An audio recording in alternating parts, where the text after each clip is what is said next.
Olá, tudo bem? Está no ar mais uma edição do CacoCast e o entrevistado de hoje, assim como eu, está em Porto Alegre, capital do Rio Grande do Sul. Márcio Menezes é empresário do ramo imobiliário, tem uma empresa de desenvolvimento de projetos e estruturação patrimonial imobiliária, Mais Imóveis. E também é um empreendedor nato em várias áreas, nós vamos conversar a respeito disso. Sejam bem-vindos, eu sou o jornalista Caco da Mota. Esta é a segunda temporada do meu podcast, o CacoCast, com a série Novo Normal. Estou entrevistando profissionais no mundo inteiro sobre os desafios nesta luta contra o novo coronavírus, com resultados trágicos na saúde e, acima de tudo, também com impacto gigantesco na economia. Para quem está ouvindo agora, estamos no início do mês de abril de 2021. Seja muito bem-vindo, Márcio. Tudo bem? Obrigado, Caco. É um prazer poder conversar contigo e transmitir aos teus ouvintes aí as possibilidades e o otimismo que nós, empresários, estamos vendo aí para essa nova retomada. Mas o que tu tem feito nesse período difícil em que tivemos, de certa forma, nesse início de ano, novamente, uma segunda onda, o que se fala, da pandemia do coronavírus que teve impacto nos negócios? Como é que tu está lidando com isso, Márcio? Olha, Caco, como todo brasileiro, a gente está se reinventando, né? A palavra do momento é reinventar. E eu confio muito no brasileiro, né, no empreendedor brasileiro, exatamente porque nós já temos esse know-how de, a cada determinado período, nos reinventarmos, né? Se pegarmos a história um pouco atrás aí, do nosso país, a cada 4, 5 anos aí, nós temos uma estrutura modificada no meio, tanto de negócios quanto economicamente e politicamente falando. Então, eu acredito muito nisso, nessa questão da reinvenção. Eu tenho trabalhado home office realmente muito, né? A minha questão, ela me permite aí, nessa parte de informática, estar atendendo meus clientes, estar próximo dos clientes aí. Eu tenho visto muito cliente aumentando a carga de trabalho e aumentando a procura por investimentos e por negócios. E aí temos nisso aí uma série de fatores, né? Eu vejo que um dos principais fatores, cara, hoje é a estabilidade da economia. O empreendedor brasileiro ele é o modelo para o mundo, né? Você vê que qualquer brasileiro sai daqui e se dá bem em qualquer lugar do mundo. É porque aqui também se dá bem. O que não nos permitia ter a possibilidade de nos reinventarmos e com mais facilidade nos reestruturarmos, eu acredito basicamente que era a questão da condução econômica, né, do país através da taxa de juros, né, cara? O empreendedor, quando ele inicia um projeto, ele inicia com sócios que não são aqueles do contrato social, né? O teu sócio é o banco, é o teu funcionário, teu passivo trabalhista, e o governo com o passivo de impostos aí que gera. Então, observando, por exemplo, o ano passado, durante a pandemia em 2020, só no Rio Grande do Sul foram abertas 196 mil novas empresas. 196 mil CNPJs novos no Rio Grande do Sul. Quer dizer, você quer um exemplo maior do que empreendedorismo do povo gaúcho? Né? Claro que, obviamente, vontade de dar volta por cima, né? Essa vontade de dar volta por cima, de não se entregar, né? Perfeito. E, claro, obviamente, nós temos uma cota disso, daquele empresário que já tinha um CNPJ com problema, se reestruturou para acessar o Pronamp aí da Caixa, que foi um dinheiro direto na veia, né, do pequeno e do médio aí. E então, claro, se reestruturaram com novos CNPJs, mas aí mesmo é que está a criação, né? Ele não parou, ele não deixou lá a empresa quebrar, ele foi tentar resolver. É óbvio que nós temos uma grande perda ainda, é óbvio que eu tenho grandes amigos, tenho certeza que tu também tens, que estão com muita dificuldade e não conseguiram, né? E ainda vamos ter que nos abraçarmos, eu digo, hermanados, em prol desse desenvolvimento do país, passando sobre essa questão muito filosófica e política, né, que o país vive. Eu tenho comentado, Márcio, com algumas pessoas, e aconteceu um pouco comigo também. Essa questão da pandemia, uma coisa é a nossa profissão, o que a gente já faz. Isso é uma fatia do mercado, digamos, é uma parte de tudo isso. A outra parte é um pouco a gente no meio desse novo mundo, dessa transformação digital, que ela já vinha acontecendo e foi muito rápida. O teletrabalho, tu não ter muitos horários, às vezes parece que a segunda é domingo, o domingo é terça. Isso colocou algumas pessoas no que eu chamei de uma areia movediça. As pessoas ficaram muito em casa, olhando para as paredes, e agora o que eu faço? E demoraram um pouco, alguns estão até agora nesse momento, e demoraram para sair desse lugar, sem se dar conta de que, assim, eu posso ser empresário, eu posso ser jornalista, advogado, engenheiro, matemático, não importa, mas eu não vou fazer mais da mesma forma como antes. É isso que eu digo, que é sair da areia movediça. Eu não sei se tu percebe isso também, que a gente tem que empurrar as pessoas para que elas não mudem a sua profissão, não precisa se reinventar, não é virar tudo do avesso, mas é talvez encontrar no teu segmento uma maneira diferente de encaminhar o teu negócio. Perfeita a tua colocação, perfeita a tua colocação, no sentido de que eu acredito e vejo que todas essas novas tecnologias, elas são ferramentas modernas que estão aí. Eu recentemente palestrei para um grupo de empresários, investidores na Bolsa, aí, através de um aplicativo também, e um jovem me perguntou, eu tenho uma loja no shopping, eu vou fechar a loja. Eu falei, não faça isso. Se você consegue manter, batalhe até o último segundo que você consiga, pelo seguinte, nós somos seres que vivemos dessa questão da proximidade. E ainda mais o gaúcho, né? Nós somos pessoas que temos esse carinho, esse afago do abraço, do chimarrão próximo e tal. E um exemplo disso foi o ano passado, quando tivemos uma pequena brecha aí de abertura, né? E não vou citar aqui governos nem nada, mais uma vez, mas quando isso ocorreu, os shoppings lotaram, as ruas lotaram, as pessoas querem isso. Então, obviamente, nós estamos passando essa dificuldade, temos que ter uma serenidade, não é fácil. Não é fácil, as famílias estão sofrendo muito, os empresários estão sofrendo muito, né? As famílias que perderam entes queridos, mais ainda, temos que prestar uma homenagem para essas pessoas, porque realmente ninguém tem culpa nessa coisa, né? É uma doença, né? Então, é diferente de um homicídio que tu vai lá e dá um tiro na pessoa, o cara faz uma coisa louca, né? Não, uma doença. Como eu me recordo, na minha época de jovem, eu perdi um colega com meningite. Uhum. E foi uma gritaria na escola, porque naquela época era raro ter uma vacina, ter uma coisa de meningite. Então, todo mundo assustado. Fiquei uma semana em casa sem ir para o colégio, acompanhando sintomas e tal, e depois fomos tomar a vacina da meningite. Então, é uma situação peculiar, violentíssima. Mas as ferramentas que se apresentam, elas estão aí para o empresário se adequar. Eu vejo amigos meus aqui de Porto Alegre, da área gastronômica, que desenvolveram o próprio aplicativo. Eles resolveram, não, eu estou aqui, já que eu vou encarar e vou fazer o meu próprio aplicativo, né? Então, eles estão mudando isso para não cair naquela rotina do aplicativo que já vem pronto, do custo. Tu vai ter as empresas vão ter que se adaptar a esse novo custo e a esse novo momento. Mas eu tenho a certeza, comigo, a visão Sim. de que no momento que nós reabrirmos a economia, nós vamos voltar ao novo normal, mas a quase o normal. Eu acho que as pessoas, por exemplo, eu tenho falado com a Europa, eu tenho falado com os Estados Unidos, né? Estados Unidos, por exemplo, a Flórida está vivendo uma vida normal já. Acabou. Parece que acabou a pandemia. Não acabou. Eles estão ainda lidando com a doença, tá? Mas a metodologia de mentalmente dizer para as pessoas, paramos aqui, daqui vamos reiniciar, isso é uma coisa que temos que ter o pé no chão e a coragem de encararmos daqui para frente. Eu queria que tu contasse um pouco da tua história para os nossos ouvintes, um resumo da tua formação e também das experiências que tivesse em outras empresas que abriste, e em outros países que visitou e ficou por um tempo. O que tu traz nessa bagagem que te dá esse positivismo, essa maneira de pensar também, Márcio? Caco, eu tive a oportunidade de nascer filho de tabeliães, né? O meu pai era um cara simples, daqui de Canoas, e que se dedicou a estudar quando jovem e foi aprovado num concurso para serviço notarial. Então, eu em 1974, quando nós fomos para o interior, para Erechim, eu tinha 1 ano e 9 meses, desde pequeno eu sempre tive a oportunidade, né? E de ser privilegiado com a capacidade financeira dele e dessa vivência. E eu busquei isso sempre, poder ajudar pessoas e empreender, né? Coincidentemente não, eu digo,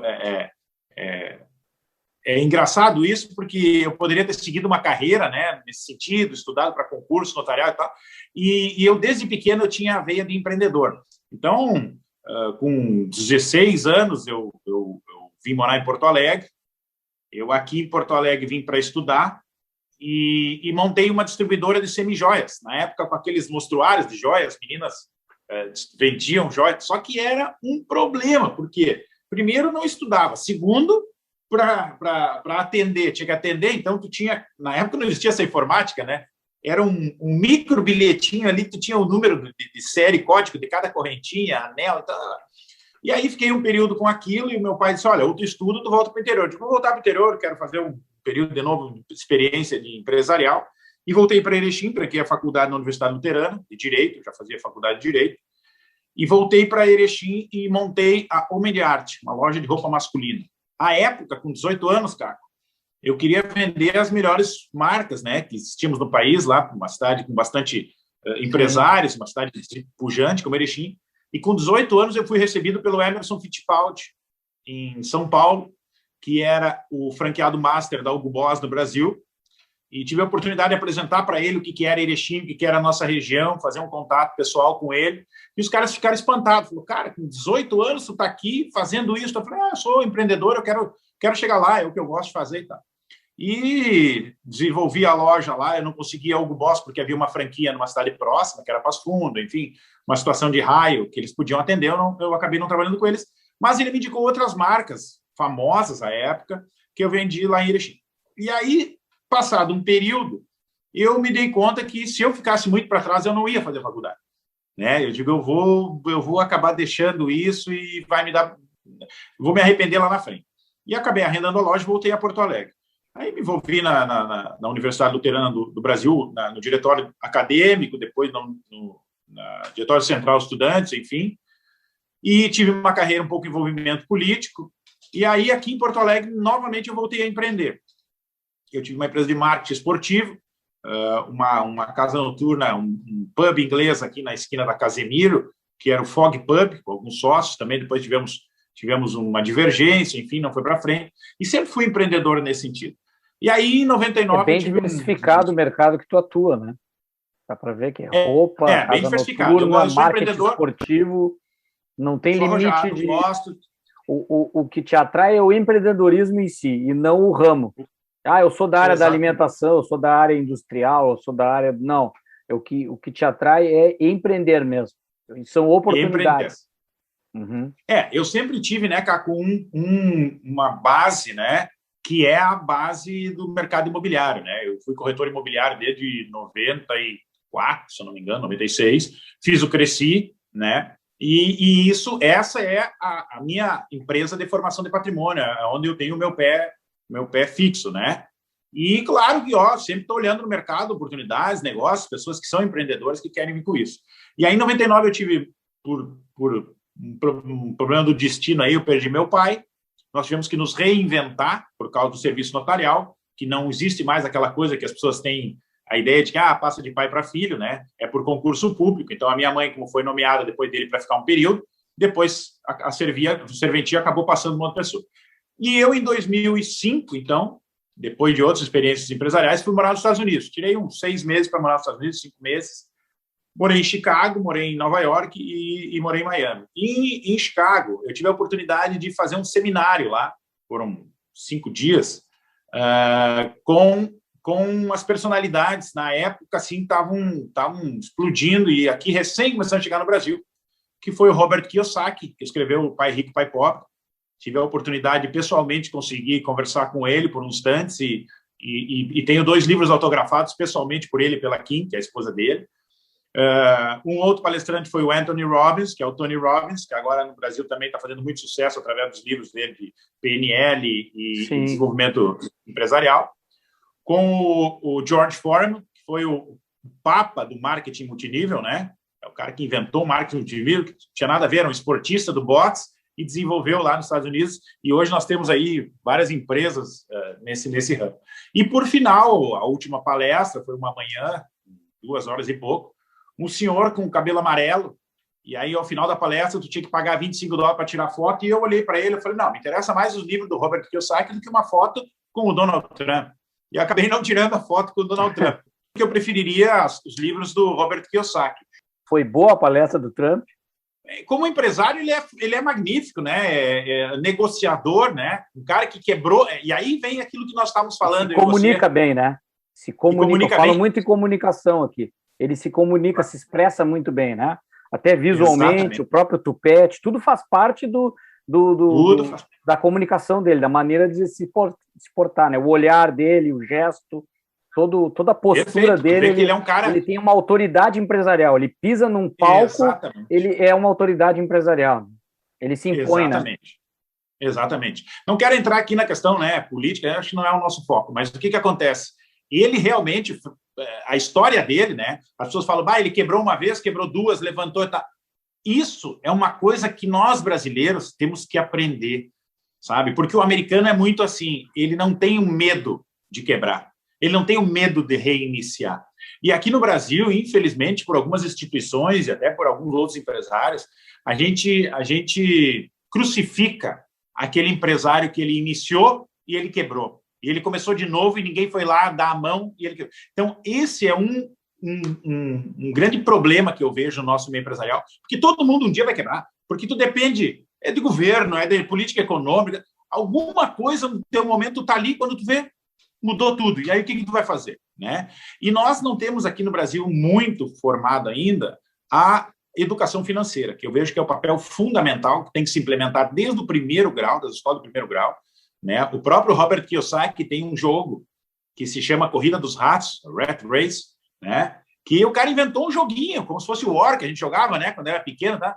Com o banco imobiliário. A gente não tem costume de jogar isso de banco imobiliário. E ele desenvolveu um jogo que ele ensina didaticamente o que é um ativo e o que é um passivo. Então, as crianças, os jovens, adolescentes, entendem facilmente porque ele diz: um ativo é o que põe dinheiro no teu bolso, o passivo é o que tira dinheiro no teu bolso. Isso tem acesso aqui no Brasil, esse jogo? Existe? Tem acesso já está aí disponível com o livro também. E aí, voltando um pouquinho lá, eu em 2005 fiz esse seminário, morei em Nova York também. Só mais uma coisa em relação a esses 4 palestrantes. Qual que mais te impactou, o que mais te chamou a atenção? Pai Rico, Pai Pobre, o Robert Kiyosaki. Né? Isso hoje, a pessoa que não lê isso hoje é como, o que eu vou te dizer, tu não ter lido a cartilha do Beabá lá no teu primeiro grau. Ele juntar as letras, como a gente diz, né? Esse livro, assim, ó, é livro de cabeceira. Eu dou de presente, meus amigos, minhas amigas fazem aniversário, eu dou de presente. E hoje ainda tem que se buscar, eu chego a buscar nos sebos aqui em Porto Alegre, que tu não acha, tanto que é vendido. Mas é um livro que muda o teu mindset. Ele é um PNL através de uma historinha fantástica, que os americanos têm muito essa capacidade de fazer, né? E o que é o fantástico deles é que eles criam uma programação neurolinguística simples ali, que tu vai lendo, tu vai entendendo, né? No próprio Pai Rico, sem dar spoiler, né? O menininho vai lá, ele tem um pai que quer que ele estude, faça faculdade, aí ele tem o outro, que é o pai do amigo dele, que ele adota, e diz para ele, tu tem que fazer dinheiro. E ele vai lá e pega umas caixinhas de leite e começa a tirar aquele pedacinho de metal para começar a recortar, fazer moedinha. O cara diz, não é assim. Mas tu vê como ele vai ensinando as crianças. E o próprio termo, né, que eu acho que nós temos que abolir aqui no Brasil, que é o ganhar dinheiro, né? As pessoas falam assim, não, eu tenho que ganhar um dinheiro, eu tenho que ganhar um dinheiro. Meus amigos, quando falam, eu tenho que ganhar um dinheiro, eu compro uma Mega Sena e vou na casa do presente. Não, vê se tu ganha um dinheiro aí. Então, nós temos que entender que o fazer dinheiro, ele denota de uma ação. Tu vai ter que construir algo para fazer o dinheiro. Então, e eu acho interessante o aspecto dele é da doação também, né? Parte do dinheiro que tu ganha, tu doa,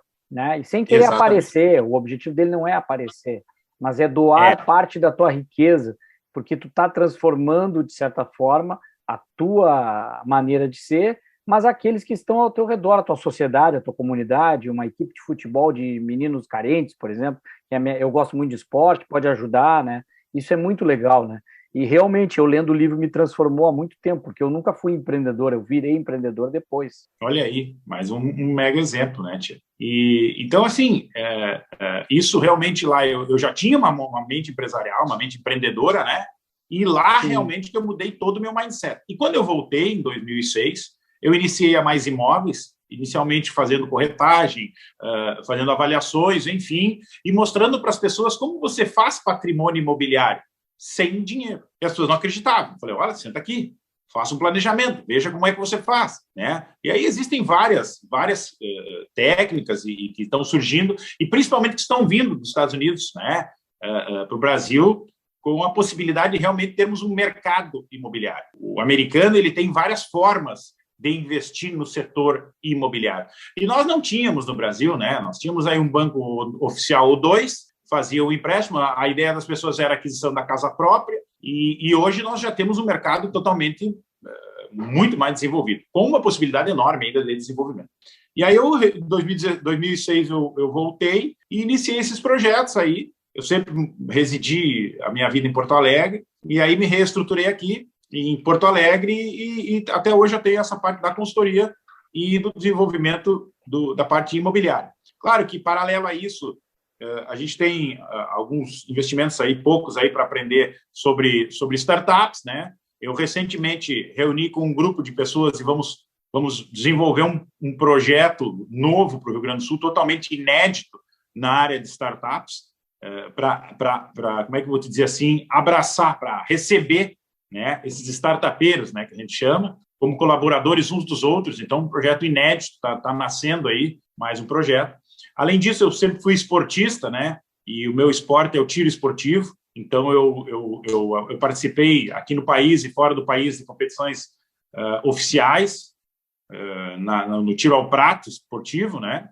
Fui árbitro na Olimpíada em 2016, 2015 eu abri a oportunidade, e eu me candidatei como árbitro olímpico e tive a oportunidade de ser aprovado, e atuei como árbitro principal na Olimpíada Rio 2016 e no Mundial. Dali também surgiu uma outra parte empreendedora, que foi a criação da Associação Nacional de Armas, a Associação CAC Brasil, que é uma associação voltada para o esporte do tiro. Então, as pessoas confundem isso muito com o armamentismo. Ah, mas a pessoa Sim. não. Isso é uma questão privada e individual de cada um, regulada por uma legislação. A legislação do esporte é outra, né? Eu digo assim que nós praticamos esporte igualmente o cara que corre rally, né? Tu tem um veículo que ele também pode ser utilizado para uma questão ruim, né? Se o cara tiver lá uma vontade de fazer alguma maldade, o cara pode usar o veículo. E é o mesmo caso nosso. Então, nós temos o equipamento que nós usamos, é um equipamento estritamente controlado, restrito, né? E que você, para ter acesso a ele, tem que cumprir uma série de tarefas. E isso não vai mudar. Isso não vai mudar. As próprias pessoas envolvidas no meio sabem disso, querem, inclusive, essa organização, né? Que tenha essa coisa controlada por uma parte pelo Exército, enfim. E aí eu desenvolvi essa associação e estamos estruturando ela para fazermos competições a nível nacional, a nível internacional, para desenvolvermos e mostrarmos, né, os atletas nacionais. Recentemente, o Felipe Vu, que é o nosso atleta olímpico, ficou em 4º lugar no Mundial na Índia e, pelo ranking internacional, conseguiu já a vaga para a Olimpíada. Então, tu veja que é um atleta que já está com a vaga na Olimpíada. E engraçado que o brasileiro discrimina muito o tiro esportivo, não sabe que a primeira medalha olímpica da participação do Brasil em Olimpíadas foi pelo Guilherme Paraense, exatamente no tiro esportivo. E, não fosse isso, tivemos a honra de, na própria Olimpíada do Rio, a primeira medalha brasileira na Olimpíada do Rio, Felipe Vu com a medalha de prata. Eu, felizmente, estava lá, tive essa honra de abraçar ele, de festejar com ele. Uma pessoa que tem uma história incrível como atleta, né? Ele era lábio-leporino e sofria muito bullying, e o pai dele levou ele para essa questão do esporte, do tiro com chumbinho, né? Que a gente chama carabina de ar, e o cara é um exemplo para o esporte do Brasil. Então, isso me orgulha muito. O pai dele acertou na mosca, né? Acertou na mosca, literalmente, né? Isso tem muito a ver com o empresariado, né, Caco? Nós, empresários, estamos sempre buscando acertar na mosca, né? Então, mais ou menos, o alvo tá ali, as né? duas coisas. Exatamente. O alvo está ali. Importante é ter a mira certa, de vez em quando não acerta, mas o empreendedorismo é isso, vai atirando aqui, vai tentando ali e vai se reestruturando. Tem algumas coisas que tu falaste que eu conectei com coisas importantes a questão dos Estados Unidos. Eles valorizam muito até quem fez coisas erradas e se reinventou e deu a volta por cima. A gente tem várias histórias de atores, atrizes, cantores, pessoal famoso que se perde no mundo das drogas ou no alcoolismo, mas se reinventa e acabam sendo os principais protagonistas de uma nova fase da vida. O John Travolta, por exemplo, é um deles, né, nesse aspecto. Ele acabou sendo o ator mais valorizado do cinema justamente pela volta por cima que ele deu. Eles dão a oportunidade da pessoa se reinventar e não atiram ela num canto, né? Outra coisa importante que eu vi é que tu segue no foco do ramo principal, que é o imobiliário, e, de certa forma, tu tem a diversificação dos teus investimentos e da tua energia. É aquilo que se faz hoje, e estava falando um pouco de educação financeira, tu não vai investir tudo na poupança, tudo em ações, tudo em títulos imobiliários, tu vai diversificar uma parte grande segura, que é o teu ganha-pão, mas isso não te impede de tentar em outras fatias, digamos, se dividir em 4 coisas, uma é a garantia, as outras 3, 75%, tu vai arriscar, tu vai tentar acertar o alvo, tu vai buscar algo diferente, né, Márcio? Não sei se tu pensa dessa forma, tanto o personagem que arrisca e dá a volta por cima, como nessa questão de diversificação. Tu tem aquilo que é o teu ganha-pão, mas tu arrisca em outras coisas também, né? É por aí? É por aí, cara. O próprio Pai Rico, Pai Pobre, o próprio Robert Kiyosaki, né? O segundo livro que ele escreveu é o livro Independência Financeira. Lá nesse livro Independência Financeira, ele fala que nós temos 4 quadrantes. Podemos atuar nos 4 quadrantes. E para você sair da corrida dos ratos, desses 4 quadrantes, você tem que atuar nos 4 quadrantes. Então, ele tem lá o empregado, o dono, o investidor. E o outro é o que eu faço hoje, é o autônomo. O autônomo, exatamente. Então, ele pode ser as 4 coisas. Então, isso é um exemplo desse tempo todo que nós estamos dentro de casa. Né? Eu estou aqui inventando coisas. Eu já fiz cursos aqui para aprender a lidar com outros aplicativos, por exemplo, o Clubhouse, que é um aplicativo fantástico, e eu fiz contatos fenomenais ali com pessoas que já estão surgindo novos negócios no meio dos meus negócios para investir. Então, ele diz exatamente lá que você sai dessa corrida dos ratos quando os teus ativos eles começam a trabalhar para ti. O dinheiro trabalha para ti, né? É aprender esse mindset, é de deixar o dinheiro trabalhar para ti. Então, você pode ser o autônomo, pode ser empregado de uma empresa imobiliária, você pode ser um investidor entrando com cotas de capital numa empresa, e você pode ser o dono, sendo dono daqui a pouco da tua empresinha de loteamento, a tua empresa de fazer pequenas construções. Então, o mercado imobiliário ele é muito fantástico nesse sentido, porque ele te dá a possibilidade de atuar nos 4 quadrantes, é um modelo, né, de atuação nos 4 quadrantes, e aí, devagar, aos poucos, tu vai aprendendo manusear essa questão toda dentro dessa área. O que tem surgido de novas oportunidades? Até eu te conheci através do Clubhouse. É incrível isso, né? E fui atrás do teu nome através de seguindo o teu perfil no Clubhouse até te encontrar. Olha como é que é a conexão. Claro que o jornalista tem facilidade de apuração. A gente consegue chegar às pessoas de uma maneira mais fácil. Mas eu ouvi, me despertou o que tu estava falando, que era justamente novas oportunidades, por exemplo, a questão dos cartórios, né, de que os advogados têm fé pública agora para reconhecer firma, isso pode ser feito de uma forma automatizada, autônoma, digamos, em teletrabalho, ou como até nesses 4 quadrantes, em que quadrante estaria essa função hoje do advogado e que outras oportunidades tu enxerga para que as pessoas se encaixem nesses quadrantes? Caco, o mundo está muito dinâmico nessa questão de desenvolvimento de produtos da informática, né, de produtos de mídias digitais, tudo isso. Então, um exemplo é o CAC-BI, que é a Central de Atendimento ao Cidadão Brasileiro no Exterior.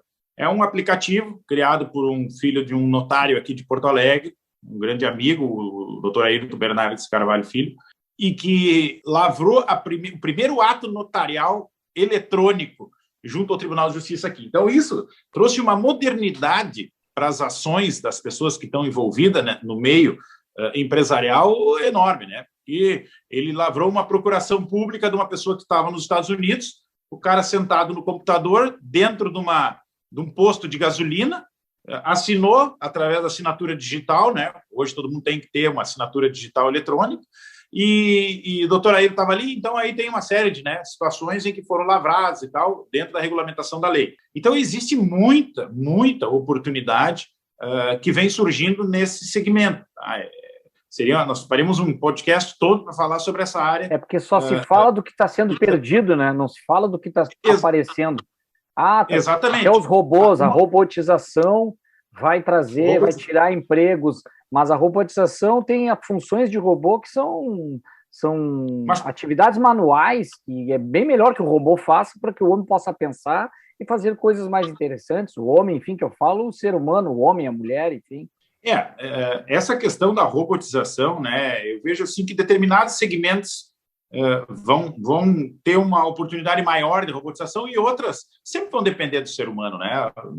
Eu não vejo como ainda tudo seja feito por um robô, né? O próprio pessoal instala dentro de casa aquele Google Home, acho que né? Você chega e fala, acende a luz, tá? Mas se você não falar, ele não vai acender a luz. Mas tem pode programar Siri, tem a Alexa também, da Amazon, isso aí. Se não conversar com ela não obedece. Uma coisa que eu sempre digo, Caco, é o seguinte, tem uma frase que é super famosa, né, conhecida, que é a respeito de perguntar, né?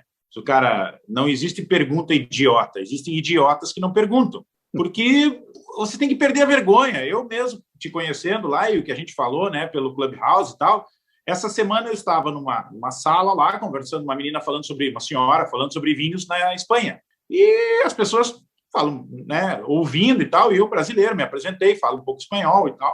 Perguntei para ela que região ela estava e tal, e disse que era apreciador de vinhos, que estava do Brasil. Ela disse assim, nós já temos os nossos vinhos aí no Brasil. E me citou uma vinícola aqui da Serra Gaúcha que já apareceria com ela vendendo vinhos aqui. Eu era o único numa sala de 200 pessoas. E aí eu perguntei para ela, eu falei, que legal, a minha família tem o sobrenome Menezes, a gente tem uma história aí com Castela e León, nessa região aí e tal, enfim. Ela disse assim, próximo a mim, próximo à minha propriedade aqui, tem a família Menezes, que também produz um vinho. Eu falei, olha que coisa... Se eu não pergunto sobre isso, se eu não falo sobre isso, eu perdi a oportunidade de fazer um contato que eu vou conhecer talvez um parente, um amigo, uma história bacana que tem lá e que pode amanhã agregar. Então, o que eu digo sempre, nós temos que ser eternos aprendizes e picaretas, né? Uma picareta no sentido de que, o cara que vai buscar o diamante, ele está com a picareta lá buscando o diamante. O cara que vai minerar o ouro, ele está lá com o instrumento, aquele lá, buscando o ouro. Tu tem que estar cavando aquela dificuldade para descobrir onde é que está o ouro, onde é que está o diamante, onde é que está... Sim, o picareta não no sentido da malandragem, mas o picareta no sentido do garimpo, de garimpar, né? Garimpo. Buscar a pedra preciosa, buscar o ouro, buscar o diamante, que ainda terá que ser lapidado, porque a pedra do diamante é feia, né? O minerador, na verdade, né, que usa a picareta, né, como se fossem as ferramentas todas que eu estou dizendo aí. Quer dizer, tu tem hoje Clubhouse, tu tens hoje inúmeras ferramentas, o próprio LinkedIn, as pessoas fazem o currículo no LinkedIn e não dão manutenção, né? Eu fiz o currículo, tá lá, se alguém cai do céu para ver se acontece alguma coisa. Nesse sentido que eu sou muito crente no ser humano, principalmente no brasileiro. Nós, por exemplo, somos exemplos de cooperativismo para o mundo. Nós temos aí, aqui no Rio Grande do Sul, principalmente, né, inúmeras cooperativas. O próprio aqui no interior aí faz uma das maiores feiras de agronegócios do mundo aqui. O pessoal vem de todos os lugares para conhecer e entender o nosso sistema, a produtividade que nós temos aqui no campo. O agronegócio hoje está voando. Está voando. Tem a Expo Inter, que é para o mundo todo, tem a gurizada jovem. Tem várias feiras aqui famosas, né? No próprio aplicativo que nós estávamos falando aí, tem salas hoje só do agro. E aí tu entra ali, são todos jovens, na faixa de 25 a 30 anos ali, 22, 28 anos, falando diretamente, especialmente sobre o agro, tecnologias, conhecimento, desenvolvimento, voltando a morar no campo.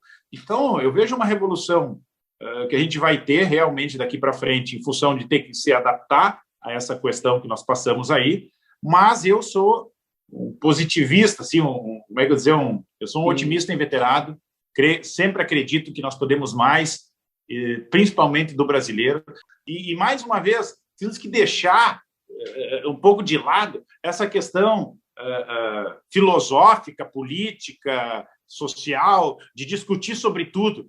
Enquanto tem uns que estão só discutindo sobre tudo, tem outros que estão minerando. Bitcoin, por exemplo, tem técnicas aí. Eu, por exemplo, sou um cara, já tenho 48 anos, e eu estou entrando para entender tudo sobre Bitcoin, sobre token, sobre essa questão, porque amanhã depois, aí no futuro, tu vai dizer, eu deixei passar, eu não vi. e aí, com um pequeno detalhe que tu deixou passar e não viu, tu fez uma fortuna, tu deu um tiro certo, tu resolveu um problema que tu tinha na vida. Então, eu acredito muito nisso e estou sempre à disposição para contribuir com o que a gente puder, do conhecimento que a gente tem, da história que eu tenho, né? Eu passei bastante dificuldade. Ainda hoje a gente está sempre se reestruturando, se reinventando, né? Nós dependemos no Brasil de muitas estruturas. No meu caso, dependo às vezes do judiciário, às vezes da prefeitura, de uma secretaria, de um projeto. A gente sempre tem isso. Uma coisa fantástica que veio a agregar muito é a Lei de Liberdade Econômica, inclusive feita por um deputado gaúcho. O cara se dedicou, fez uma revolução aí maravilhosa. Então, nós temos que ler isso, nós temos que ir lá buscar o que está sendo feito, como a gente diz aqui no Sul, digo lá no interior, né? Com o pé no barro, lá, o que está lá embaixo. Se eu só vou ficar olhando os passarinhos voando lá em cima, não? Eu vou ficar discutindo o sexo dos anjos, a maravilha. Agora, o pé no barro, o que tem de concreto aqui? Né? A SCE, por exemplo, que foi criada aí pelo Banco Central, uma nova modalidade de negócio. É a Sociedade de Crédito Específico. Então, hoje você pode abrir uma empresa para emprestar o seu próprio dinheiro a juros, legalizado. Um CPF por município, né? Até um determinado limite. Mas isso não se pensava. Antigamente se falava, não, o cara é o agiota, o cara é o sem vergonha, o cara é aquele que vai emprestar. Não. Temos que mudar essa mentalidade. O cara é um fomentador de novos negócios. Com certeza. Então, eu sou muito a favor dessa mudança de mindset, de mentalidade do brasileiro. Isso depende também muito, eu falo aqui, já deu baitas dicas de como se comunicar melhor, como é importante estar nessas redes, se comunicando, cruzando fronteiras em outros países. Se não consegue falar, manda por escrito, tem tradutor para falar com o chinês, com o cara da Rússia, dá para se comunicar com o mundo inteiro. Tem que usar essas ferramentas a favor, né? E eu queria que tu deixasse uma mensagem final, onde é que elas podem buscar essas que estão um pouco perdidas, digamos assim, ou paradas no tempo, aquelas que o negócio quebrou e realmente ou perdeu o emprego e está com dificuldade. Qual é a dica que tu dá? Qual é a mensagem final que tu passa para elas, Márcio? A dica que eu dou é para elas olharem para dentro de si mesmas, porque a força está dentro de cada um. E nós temos esse poder de nos reerguermos. Nós temos esse poder de superarmos. Né? Nós superamos a dor, eu superei a dor da perda do meu pai, eu superei várias outras dores de dificuldades financeiras, mas você olha no espelho, olhe para você e veja o que você veio construindo lá de trás. E esse momento é um momento que você está parado no meio da escada e tem que escolher dar um passo. Vai ser doloroso? Geralmente é doloroso, mas como eu digo, o ser humano ele é forjado nisso, né? Nós somos uma espécie que não se conseguiu demonstrar que exista outra igual, que pensa, que desenvolve a mente, que lê, que entende, né? E além disso, eu acho que nós temos que, quem tem mais possibilidade, abraçar aos que têm menos, no sentido de darmos as mãos e reerguermos o que até agora foi problemático, né, nesse momento da nossa dos últimos 2 anos de vida. Então, eu acredito muito no poder do ser humano, no poder de se reconstruir, de ajudarmos aquilo que tu falasse, importantíssimo, da doação, seja financeira, seja educacional, seja moral, seja mental, né? Às vezes uma palavra que tu liga para um amigo, o cara está muito... Cara, vamos contar uma piada, vamos rir, esquece um pouco isso. Mas é difícil, todo mundo sabe que é difícil, né? E estamos vendo aí, né? Eu me ponho, às vezes, no lugar de um médico que não tem nada a ver com discussão política, com discussão financeira, filantrópica, filosófica. Cara, ele está ali, na linha de frente, tentando fazer o melhor. E se cada um de nós tentar fazer o melhor, com certeza, rapidamente, nós saímos desse buraco. Nós temos que esquecer a discriminação de todos os níveis, de todos os tipos, e nos irmanarmos para levantar o nosso país mais uma vez, como brasileiros, como cidadãos e como irmãos mesmo que somos nesse universo que vivemos aí. Este foi o episódio da 2ª temporada do CacoCast com o empresário Márcio Menezes, direto de Porto Alegre. E se você quer saber mais sobre o entrevistado, a empresa dele, Márcio, por favor, passe seus contatos, se há algum site para o pessoal entrar em contato contigo, já que tu te colocasse à disposição e tem entrado em contato com as pessoas, onde é que as pessoas te encontram e encontram a tua empresa? Caco, eu estou nas redes sociais, né? como Márcio Menezes, aí tem o Instagram, tem o Facebook, tem a página da empresa lá no Facebook, da Mais Imóveis, e os meus contatos também estão nessas redes aí, nessas mídias aí, o pessoal me encontra facilmente ali, tem número de telefone no Instagram, pelo WhatsApp, me chama, tenho usado muito o Telegram, também um outro aplicativo que a gente tem que ter como ferramenta aí aprendendo, né? Mas estou à disposição. Lá no Clubhouse também, é M Menezes Club, e à disposição para contribuir com quem precisar da gente e agradecer mais uma vez